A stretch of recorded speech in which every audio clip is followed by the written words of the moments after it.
And then we have the very delicate tissue paper. Woo!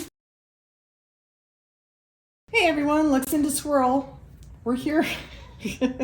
We're here at the Paper and Other Obsessions channel today. We're going to work with some paper. The setting is weird. My voice probably sounds weird. The angle's going to be strange because I'm going to do dyeing of paper with avocado and coffee. And I mentioned this in the last video where I used paper. I said the next paper video will be avocado dyeing, coffee dyeing, that sort of thing. Hey, here we are out at my stove area. I have here a whole bunch of avocado peels. Every time I finished an avocado, I would scoop out most of the meat for me. I would toss the peel and seed into a big freezer bag and stick them all in the freezer, and I just keep adding to it and adding to it. So all of these have been just waiting in the freezer. So I have here a stainless steel pot. Put the avocados in like that. I'm not going to fill it up with water. We'd be here all day waiting for it to boil and then simmer down and whatnot. I have some distilled water from Walmart. And I'm using distilled water so there's no hardness, no minerals, no anything that might be in the well water I have.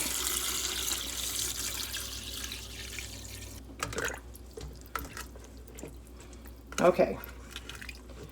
That looks good. And I'm going to turn on the water. I'm going to turn on the pot. I'm going to turn it on to high to start. Bring the whole thing to a boil. Turn it down, let it simmer. So, stay tuned. Okay, we're back. So I let this simmer for about an hour total. It's looking pretty rich, which is good. I'm going to very carefully, here, let me show you the setup. So I've got coffee filters here, and they're inside a big colander, and the colander is sitting in a bowl in my sink.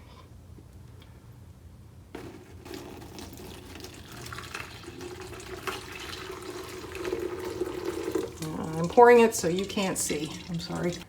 There we go.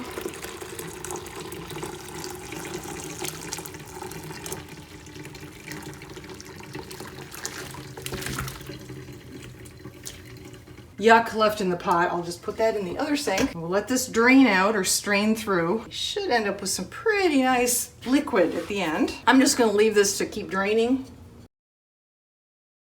I have cleared it off and put down a waterproof bed sheet sort of thing. I use these as drop cloths when I'm painting. I use them for all sorts of stuff, and this seemed like a perfect situation. This is the avocado dye. It has been strained through some coffee filters and put in one of these. I got these containers at Dollar Tree back when things were still $1. It seemed like a perfect thing to store these in, and then I put them in the refrigerator just to make sure everything would be fresh for today. And this one is just distilled water with a whole bunch of instant coffee mixed into it. The next thing I want to do before we start the actual dyeing process is show you all the different papers we're going to be working with today. This is the part that I'm all excited about because I'm a paper fanatic. I just love this stuff.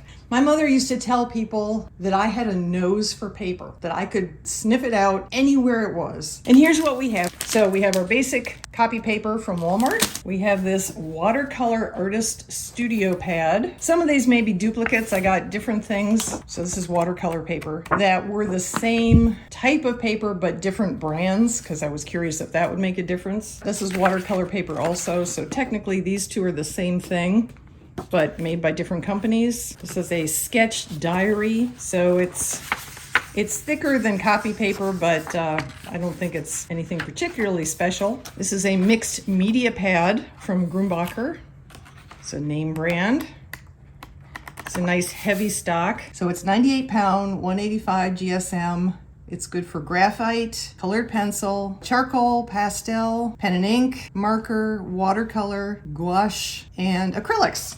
Mixed media, so this would be basically the same thing, but I don't think it's nearly as high quality as this one we just looked at. This is another sketch diary, so this is sort of I guess intended for pencil and pen and ink maybe. Drawing pad, which would be, I'm guessing, the same as a sketch diary, except it's not bound on the side. No special texture to it.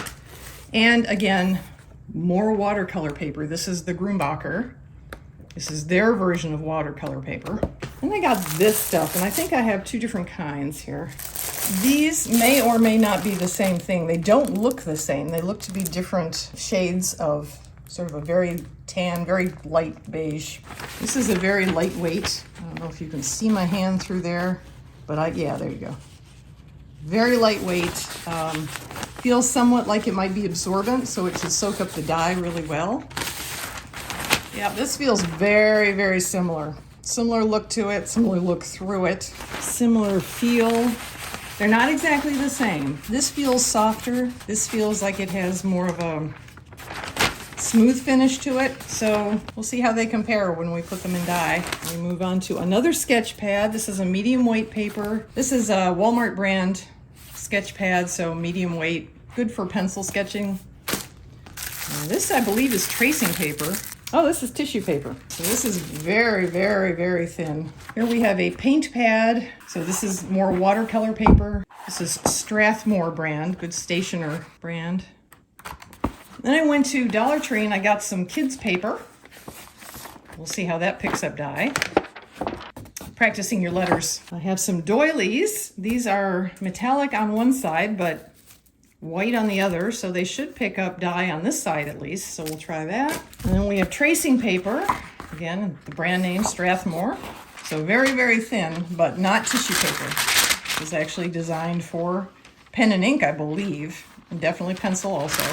And lastly, of all the papers I was able to pull together this morning, it's another kind of paper that I found on AliExpress. So this feels a lot like newsprint, like craft paper. It does have the points. I don't know if you can see that. So it can be used in a planner, but it's not see-through. It's not that thin. That's our paper selection. Now I'm going to put the pans back, pour the liquids in, and I'm going to start montaging my way through letting everything sit in the liquid and then putting it all over the table to try and get things to dry. I will tell you right off the bat, I am not going to time this, put the papers in for exactly 3 minutes or anything like that. I'm just gonna put them in, let them sit for a bit, take them out. So here's my coffee solution.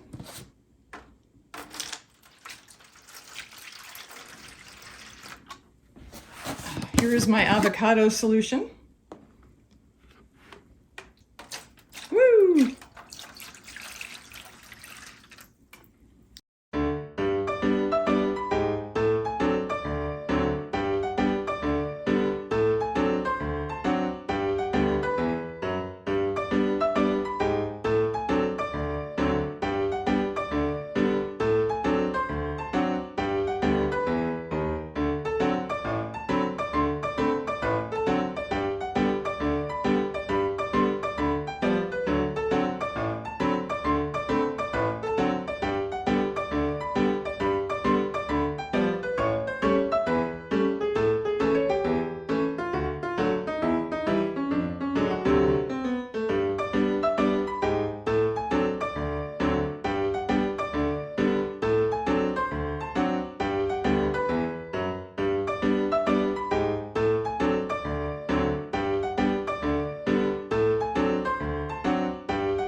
And we're back. Okay, we're going to go through our piles of dried, dyed papers now and compare the two. I will admit that because the avocado dye was so dense and strong, dipping in there was really simple once I figured out that the paper didn't need to sit in there at all. It just needed to basically come in contact with that liquid and it was dyed. Whereas I was rushing the coffee dyed paper too much because I wanted to try and do them at the same time. So I was dipping this and putting it aside and then pulling this out way too soon because this just wasn't as intense a liquid. So there you have that. And you'll see as we go along what I mean.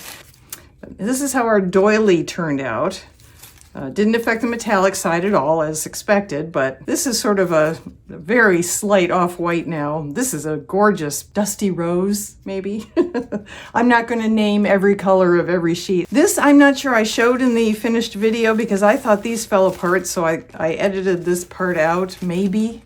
I don't remember. But these did turn out, amazingly. They did start to disintegrate, so there were lots of tears along the edges and whatnot. But I got them out and they dried.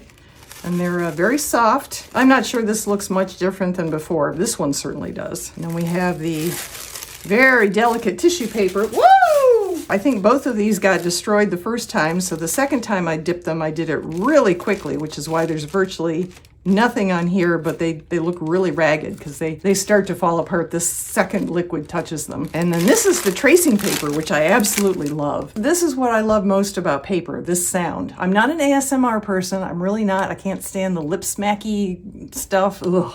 Gives me the creeps. But paper that's old and has gotten wet and is dried and sounds like this just really does something for me.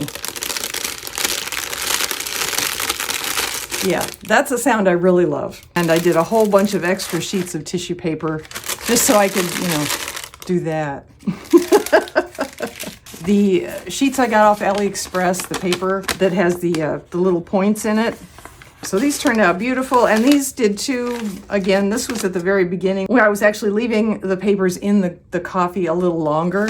Mixed media papers. I wanted to show you that they picked up some really cool patterns sitting on the paper towels to dry. So that's something else. For example, I could actually have just left the doily like this on a paper towel, put a piece of paper that was dyed and wet still over it, let it dry like that, and it would have picked up the shape of the doily. You can do it with stencils, you can do it with all sorts of things. So this is just a happy accident, was the paper towel design. You'll see more of that as we go through. Obviously, there's some. And there's some. Not so much on these because I didn't leave these in the liquid as long. And this is definitely watercolor paper because it's very strong, very thick, and it has a texture on this side and it's smooth on this side. Here's another piece of watercolor. This really picked up some beautiful patterns. So I had these dried on top of paper towels, nothing on top of either sheet. So this was pooled coffee. Obviously it was more condensed as it dried.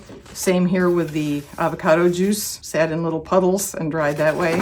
This was a big sheet of paper, probably a sketch pad paper. And then this was that really big sheet of Chinese lettering, the calligraphy paper. This wasn't the one I called soft. They were both translucent. This was the one that was smoother in texture. This was the kids' paper. Basically, the ruler marks go away on this. More obvious bleed on that, but it still contributes to both. It's still very pretty. I like it.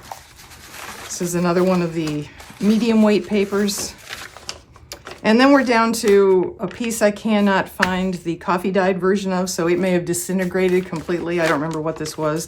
This may have been the other piece of the Chinese calligraphy paper, the one that I said was very soft. It may have disintegrated in the coffee. It held up pretty well here though, and it picked up a lot of detail. So at the end, when I got through all of the specialty papers, I started doing extra pieces of copy paper just so I'd have them on hand. So I have a couple of the coffee dyed that, like I said, that wasn't going very spectacularly because I wasn't leaving it in the liquid very long. But oh my gosh, this avocado, that is just stunning. I love how that looks. So I did a bunch of those. And then, because of my whole crinkly paper fetish, I did a whole mess of tracing paper. I set this out on one of those metal racks. And it picked up that pattern. Just absolutely gorgeous. gosh, almost a burned look. It got so intense from some of the liquid puddling as it dried.